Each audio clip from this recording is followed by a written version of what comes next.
Hello everyone, welcome you all. स्वागत करता हूं एक बार फिर से हमारे यूट्यूब चैनल विस्डम वेल्थ में। और इस वीडियो में हम बात करने वाले हैं दो ऐसे स्टॉक्स के बारे में जिसे आपको अपने पोर्टफोलियो में जरूर ऐड करना चाहिए, लेकिन after analysing its fundamental and technical.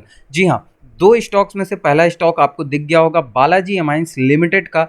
Y I selected this stock will tell you later, but उससे पहले अगर मैं कुछ चीज़ों को बताना चाहूँ तो मैं इस स्टॉक के जो भी बिजनेस इंगेजमेंट है उसको बताऊंगा, स्टॉक क्या करता है, मेजर पॉइंट्स क्या है, फंडामेंटल्स क्या हैं, सारे चीज़ों को बताऊंगा। लेकिन उससे पहले एक छोटी सी रिक्वेस्ट है कि चैनल को सब्सक्राइब नहीं किया तो प्लीज़ सब्सक्राइब कर लीजिए ऐसे ही लेटेस्ट रिकमेंडेशंस के लिए। तो यहाँ पर सबसे पहले बालाजी एमाइंस लिमिटेड हम लोग ने लिया है। इस फंडामेंटल्स को देखने के बाद हम टेक्निकल्स पर स्विच करेंगे और देखेंगे कि क्या जो पर्टिकुलर हमको लेवल्स हैं वो मिलेंगे या नहीं मिलेंगे, जो हम नेक्स्ट 6 to 8 मंथ के लिए अगर होल्ड करना चाहें तो उसके लिए। तो यहाँ पर मार्केट कैप जो है बालाजी एमाइंस लिमिटेड का आप देख सकते हैं 1848 करोड़ का है। ठीक है, तो मार्केट कैप बहुत ही अच्छा है। और मैं अगर बोलूँ तो जिस तरीके से यहाँ पीएनएल है, प्रॉफिट एंड लॉस है, बैलेंस शीट है, जिस तरीके से कैश फ्लो के डिटेल्स हैं, अगर उसकी बात करूँ तो बहुत ही डिसेंट है और काफ़ी अच्छे लेवल्स पर अभी मेरे को दिखाई दे रहे हैं।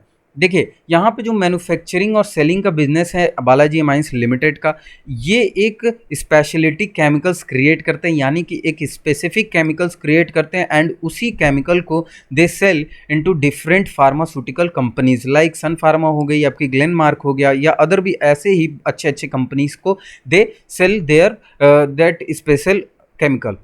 ठीक है, तो ये चीज़ हो गई इनके business regarding. Now market cap तो मैंने बताया ये आपको 1848 यानी 1848 करोड़ का यहाँ पर मार्केट कैप है। करंट प्राइस की अगर बात करें तो 570.45 का करंट मार्केट प्राइस है। देखिए मैं थोड़ा सा इसमें जल्दी जल्दी बताने की कोशिश करूँगा क्योंकि वीडियो में हमको बहुत दो स्टॉक हैं, दोनों के टेक्निकल्स फंडामेंटल्स को भी कवर करना है, तो मैं जल्दी जल्दी बताने की कोशिश करूँगा। 52 वीक्स हाई लो की अगर बात करें तो हाई जो है 647 का है, लो वहीं पे 200 का है, बुक वैल्यू है 203 यानी कि 203.12 का बुक वैल्यू है। Stock P which is stock price to earning ratio 17.64 का यहाँ पे स्टॉक का प्राइस टू अर्निंग रेशियो है। डिविडेंड यील्ड परसेंटेज की बात करें तो 0.56% का डिविडेंड यील्ड परसेंटेज है। ROC return on capital employed 17.92% का यहाँ पर रिटर्न ऑन कैपिटल एम्प्लॉयड है। और आरओई विच इज 17% यानी रिटर्न ऑन इक्विटी जो है वो आपको 17% का देखने को मिलेगा। वहीं सेल्स ग्रोथ की अगर मैं बात करूँ तो सेल्स ग्रोथ जो है वो है 11.86% का। और फेस वैल्यू यानी कि जो आपका डिविडेंड मिलेगा इसी फेस वैल्यू पे मिलेगा, ₹2 की फेस वैल्यू है।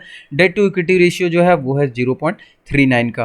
तो ये है अगर मैं बात करूँ इसके मोटे मोटे तौर पर इसके फंडामेंटल्स की, तो बेसिक फंडामेंटल्स में आपको ये चीज़ देखने को मिलेगी। Now come to the technicals, और अपने फेवरेट जो टेक्निकल्स है उस पर चलते हैं और बात करते हैं कि क्या बालाजी एमाइंस जो है वो हमको बाय करना चाहिए या नहीं करना चाहिए। अगर करना चाहिए तो कौन से लेवल्स पे करने चाहिए उसके बारे में बात करेंगे। तो यहाँ आपके सामने मैंने 1 डे का टाइम फ्रेम लिया हुआ है और इस स्टॉक का 1 डे का टाइम फ्रेम आपके सामने रखा हूँ, जहाँ मैंने दो चीज़ों को प्लॉट किया है। एक है 200 डेज का एक्सपोनेंशियल मूविंग एवरेज और दूसरा है एक सपोर्ट और रेजिस्टेंस लाइन। अब तो वो हालांकि कोई भी रेजिस्टेंस ब्रेक होती है तो वो सपोर्ट के रूप में वर्क करता है, और अगर कभी कोई सपोर्ट ब्रेक होता है तो वो रेजिस्टेंस के रूप में करता है, ये आपको पता ही होगा।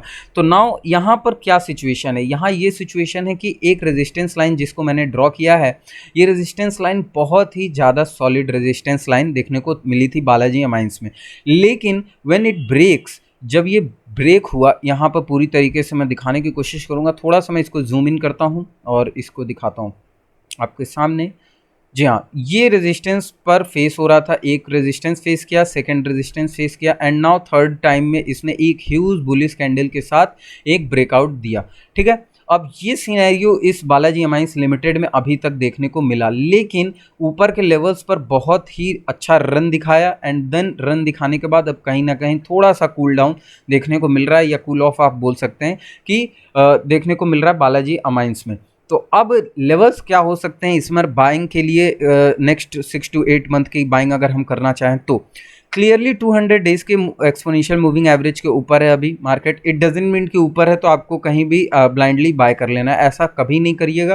किसी स्टॉक में भी मैं रिकमेंड नहीं करता कि आप डोंट गो एंड ब्लाइंडली इसको परचेज कर लें, बाय कर लें, सेल कर दें, ऐसा कभी नहीं। Always trust on your setup, always trust on your price action patterns, always trust what ever you consider, always trust on that. इसीलिए मैं हमेशा बोलता हूँ। नाउ यहाँ पर इस ब्रेकआउट के साथ साथ यहाँ पर हाई बनाया है इस स्टॉक ने, बहुत अच्छा खासा हाई है, और वो हाई है 647 का, जैसा कि अभी हमने डिस्कस किया। लेकिन अब कुछ कूल ऑफ या कूल डाउन आप बोल सकते हैं देखने को मिल रहा है, which is likely to be we can say is correction, down correction और रिट्रेसमेंट फ्रॉम डाउन साइड, ठीक है। तो यहाँ देखने को मिल रहा है। अब क्या हो सकता है इसका सपोर्ट, जहाँ हमको बाय करना चाहिए एक छोटी सी रिस्क के साथ। इवन इसकी भी कोई गारंटी नहीं होती कि हम सपोर्ट पे बाय करते हैं तो it will definitely bounce back from that level, ऐसा नहीं होता है। हमको हमेशा दोनों पर्सपेक्टिव से देखना है, क्योंकि market is all about probability and market is supreme as you all know. तो इसी वजह से हमको फाइट नहीं करना है मार्केट के साथ, हमको मार्केट के साथ चलना है। तो यहाँ पर जो बाइंग अपॉर्चुनिटी होगी वो होगी आपके लिए फ़िलहाल तो 498 के लेवल्स की, यानी कि आपको इस लेवल के आसपास बाय करना है एक अच्छे लॉन्ग टर्म के लिए। और यहाँ के बाद आपके जो टारगेट होगा, टारगेट ओपन होगा। लेकिन अब बाय कैसे करना है आपको, देखिए बाय उसी केस में करना है जब यहाँ कैंडल सस्टेनेबल रूप से दिखने लगे, यानी कि कहीं कैंडल अगर सस्टेन करने लगा, कैंडल अच्छे तरीके से यहाँ पर शो कर रहा है कि yes now candle have a volume, candle के पास बहुत अच्छा उस पर्टिकुलर स्पेसिफिक कैंडल का वॉल्यूम जो है वो बहुत है, अच्छा है, तब हमको वहाँ पे ऑर्डर पंच करना है। लेकिन हमको पूरे कैपिटल के साथ ऑर्डर पंच नहीं करना है, हमको केवल डिप्लॉय करना है only 15% of your capital to check whether it is supporting और नॉट, ठीक है। सपोर्ट कर रहा है या नहीं कर रहा है, अपने सपोर्ट को यहाँ पर रिस्पेक्ट कर रहा है या नहीं कर रहा है, इस चीज़ को हमको देखना है बस। उसके बाद 15% कैपिटल शुड बी डिप्लॉय। अगर वहाँ सपोर्ट करता है and next day trading session में हमको लगता है कि हाँ it supported it respected it's levels, तो वहाँ पर हमको धीरे धीरे पिरामिडिंग शुरू करनी है। ओके, एवरेजिंग नहीं करना है कभी भी, हम ध्यान से सुनिएगा, एवरेजिंग कभी नहीं करना है आपको नीचे के साइड में, हमेशा ऊपर साइड में पिरामिडिंग करना है और अच्छे गेंस के लिए टारगेट ओपन रखना है। और विद यहाँ पे सब चीज़ एक तरफ, लेकिन एसएल अपनी तरफ, एसएल होना चाहिए, वो आपका सपोर्ट का जो ब्रेक पॉइंट होगा। यानी कि अगर सपोर्ट ब्रेक होता है, अब वो सपोर्ट कौन सा होगा, तो सपोर्ट है आपका 481 का। आप थोड़ा सा रूम लेकर चलिए, क्योंकि आजकल सपोर्ट ब्रेक करने के बाद, क्लोजिंग भी देने के बाद ऊपर बाउंस बैक आ जाता है। आई डोंट नो क्या हो रहा है मार्केट में, बट फिर भी आप मैं अगर बोलूँ तो 475 को ब्रेक करे विद ह्यूज वॉल्यूम, तो you should exit. But if you want to buy at support तो वो लेवल्स होंगे 498 के, और 498 के आसपास के लेवल्स पे आप बाय कर सकते हैं with only 15% of your capital. Now come to the second stock which is Shri Digvijay cement corporation limited. तो श्री दिग्विजय सीमेंट कंपनी जो है वो है बिजनेस, उनका जो है manufacturing and selling of cement, यानी कि मैन्युफैक्चर करते हैं और सेल करते हैं अपने बनाए हुए सीमेंट को। और यहाँ मार्केट कैप जो है वो है 670.80 करोड़ का, यानी कि छोटा मोटा ही मार्केट कैप है, जैसा कि आपको मैंने बताया स्मॉल कैप एकदम सेक्टर है। करंट प्राइस जो है वो है 47.45 की। 52 वीक्स हाई लो जो है वो है 60 का और 14.05 का लो। बुक वैल्यू है 19.55। Stock P which is price to earning ratio is 13.10। Dividend percentage 3.16%। ROC return on capital employed 29.19%। ROE which is return on equity 22.73%. Face value is good, attractive, which is 10 rupees. Sales growth 14.27%. Face value, why I said that face value is looking attractive, because always we get whatever we dividend get in further, it depends on your face value. आपको face value पर ही आपके dividend को दिया जाता है।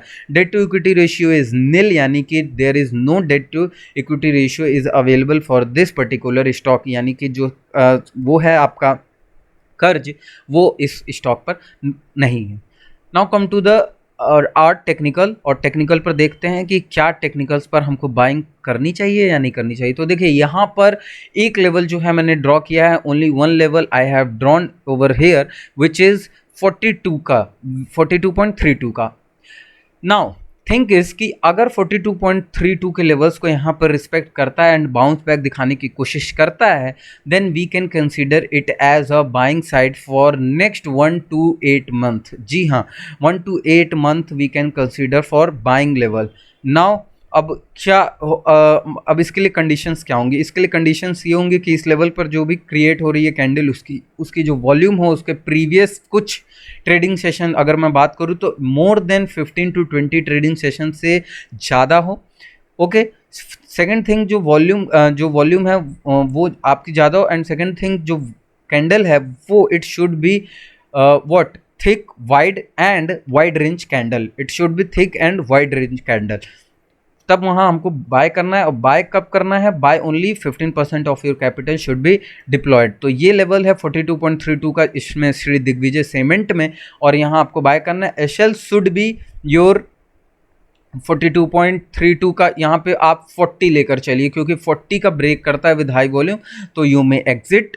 और यहाँ पर देखिए, एग्जिट की बात मैं इसलिए कर रहा हूँ क्योंकि कुछ जो है इस बेसिस पर बहुत शॉर्ट टर्म के लिए भी एंटर करेंगे, कुछ जो है इसमें बहुत लॉन्ग टर्म के लिए करेंगे। तो SL should be according to your risk appetite. ये मैं हमेशा से बोलता हूँ, आपका एसएल जो है आपके रिस्क एपेटाइट के हिसाब से होना चाहिए। तो आप अपने एसएल को अपने रिस्क के हिसाब से, आप कितना अपने कैपिटल पर रिस्क ले सकते हैं एज एन इन्वेस्टर, माफ़ करिएगा, एज एन इन्वेस्टर आप कितना रिस्क ले सकते हैं, ये आपको होना चाहिए। तो इस वीडियो में बस इतना ही। वीडियो अच्छी लगे तो जरूर लाइक करिएगा, सब्सक्राइब करिएगा चैनल को, बेल नोटिफिकेशन ऑन कर लीजिएगा, जिस